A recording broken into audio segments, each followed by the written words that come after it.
Welcome to my YouTube channel.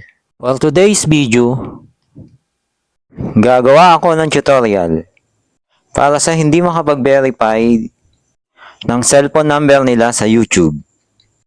Ito po ay applicable para sa cellphone at PC.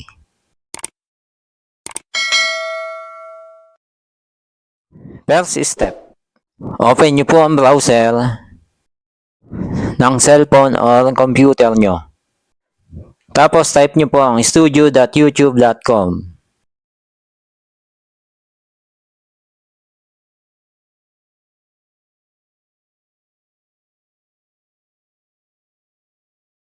Tapos, i-sign in nyo po ang inyong Google account na gamit nyo sa inyong YouTube.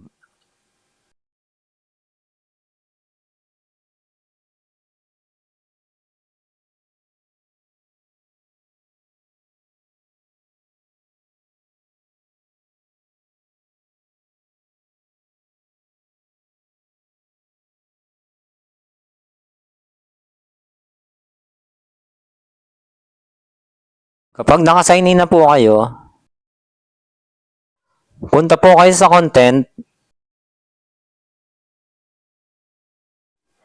Piliin nyo ang gusto nyong palitan ng thumbnail. Kapag maganda po kasi ang thumbnails, nakakaakit siya.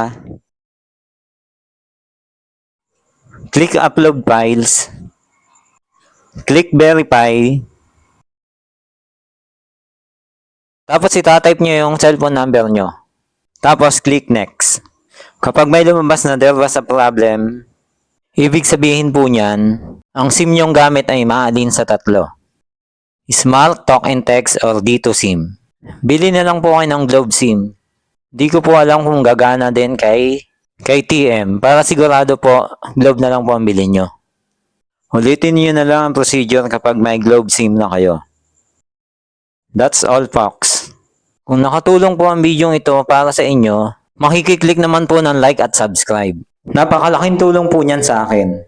Thanks for watching. God bless!